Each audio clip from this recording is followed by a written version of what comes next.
Ser podcast.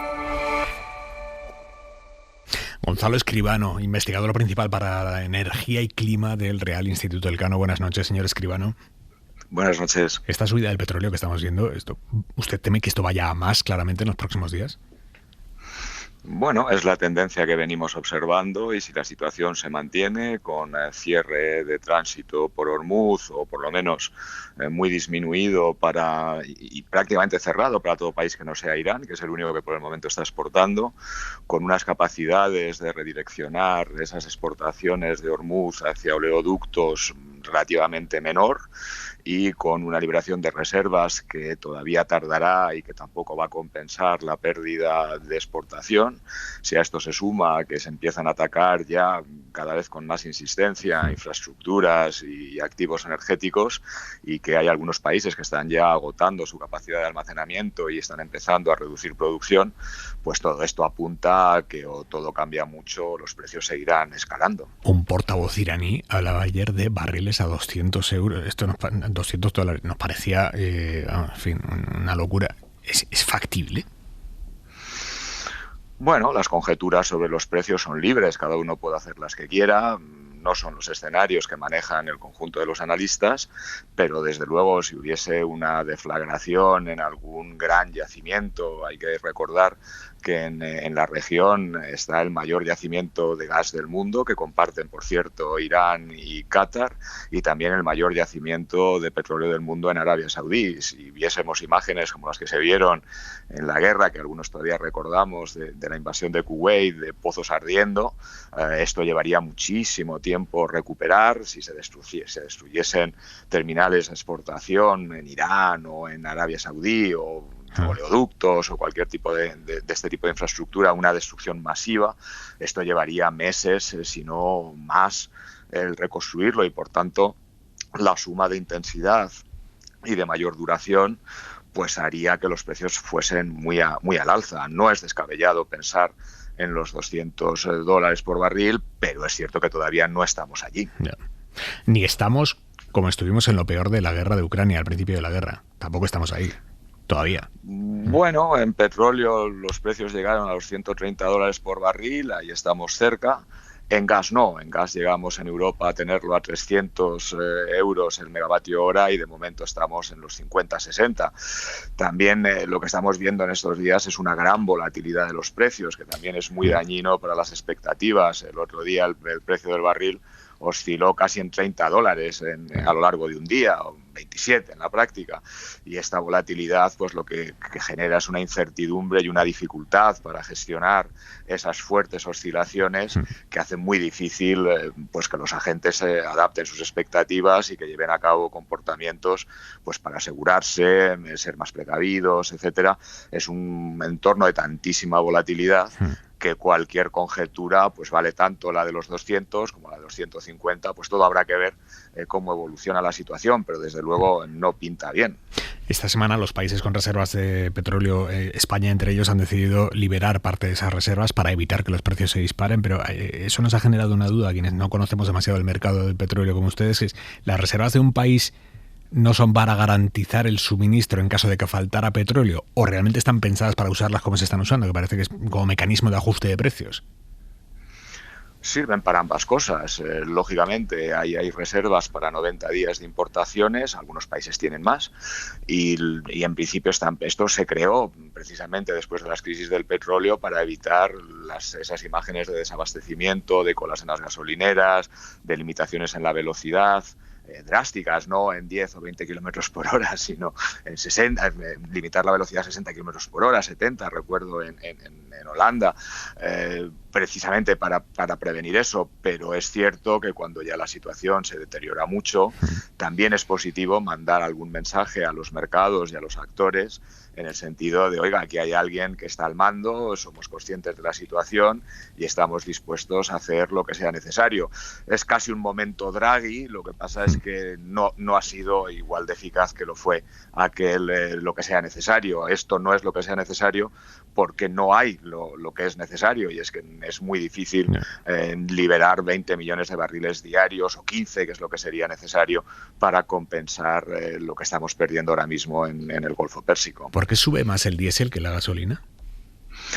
Bueno, son explicaciones de fondo. Desde que en Europa se prohibió las importaciones de petróleo y de productos derivados de Rusia, Rusia era un suministrador importante de diésel, y por tanto eso pues se arrastra de aquella época.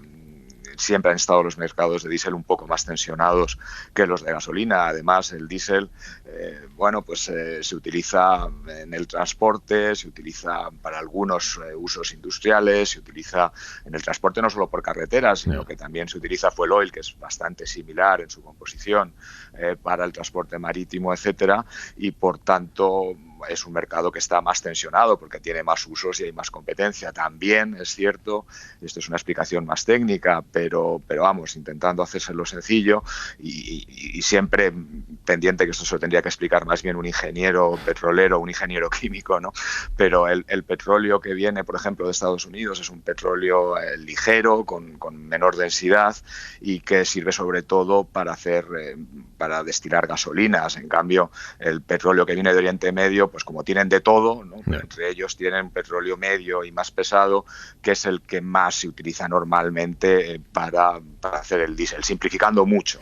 Entonces ahí hay varios vectores que hacen que las subidas del diésel estén siendo más pronunciadas, pero bueno, luego también hay otros elementos que tienen que ver con la estructura de los mercados, la competencia en los mismos, etcétera. Es todo un conjunto de factores lo que están influyendo en esas diferencias en las subidas. También está subiendo con mayor intensidad, por ejemplo, los combustibles de aviación, y planteando serias dificultades a las aerolíneas.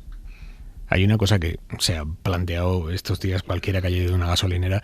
¿Qué explicación tiene que la gasolina que estamos comprando ahora en las gasolineras, que no viene del petróleo caro que se está vendiendo ahora, sino que proviene del petróleo que esas empresas compraron cuando estaba mucho más barato, a nosotros sí ya se nos está repercutiendo esas subidas bestias? Bueno, pues ahí hay un elemento evidentemente de estructura de mercado, pero también es cierto que conforme hay una escasez de productos, aunque esto se comprase hace tiempo y se refinase hace tiempo también, es cierto que hay otros mercados que lo demandan con mayor intensidad.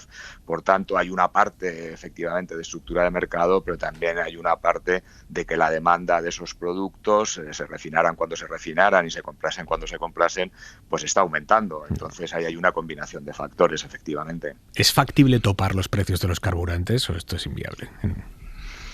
Bueno, recuerden ustedes que ya se hizo esto en el pasado, se devolvía un dinero a los consumidores, se pueden reducir algunos impuestos, los especiales, el IVA, etcétera. Esto es un arma de doble filo que quizás en el corto plazo puede presentar un cierto alivio, pero vamos, hay un principio económico que es fundamental, que es que los precios deben reflejar la escasez. Si hay un bien que es escaso y los precios no lo reflejan, pues el consumidor sigue consumiendo como si no hubiese escasez, y entonces eso agrava a continuación el problema. A nadie le gusta pagar más por los bienes que consume, pero en conjunto, cuando un bien es más escaso, lo lógico es que se consuma menos, pues es bueno para la sociedad que se consuma menos. Y luego también los impuestos especiales tan criticados, pues ese es lógico, es comprensible que por motivos de los consumidores pues haya una sensibilidad hacia ello, pero hay también un principio muy básico en economía, y es que si los impuestos especiales se quitan de bienes como por ejemplo los combustibles, pues la gente va a seguir consumiendo, se va a seguir importando y se va a encarecer muchísimo la factura energética y va a restar PIB, con lo cual hay que tener cuidado en cómo se hace. Otra cuestión es los temas de redistribución, o que no queden afectados aquellos sectores más desfavorecidos. Hombre, sinceramente, cuando, si se acuerdan ustedes, hace unos años se devolvía una parte del dinero por llenar el depósito, pues hombre, no parecía muy sensato Cuando uno iba a los restaurantes de lujo y veía una flota de 4x4 y de coches de alta cilindrada, pensar que estaban teniendo más subsidio en términos absolutos que cuando uno iba pues, a un supermercado donde había coches normales o gente trabajadora. El problema es que es muy difícil enfocar esos subsidios, esas ayudas a aquellos que más lo necesitan. Por eso es un tema que es delicado y que, como les digo, es un poco ambivalente. Tiene elementos que a todos nos puede parecer bien, a nadie le gusta pagar más por algo, pero a nivel social y conjuntamente, pues hombre, cuando una cosa se encarece y es escasa, tampoco tiene sentido engañarnos y hacernos trampas al solitario pensando que esto alguien lo pagará. No, esto lo pagamos todos y sobre todo lo que no puede ser es que se ayude por igual a aquellos que lo necesitan más que a aquellos que no lo necesitan en absoluto. Para no perderte ningún episodio, síguenos en la aplicación o la web de la SER, Podium Podcast o tu plataforma de audio favorita.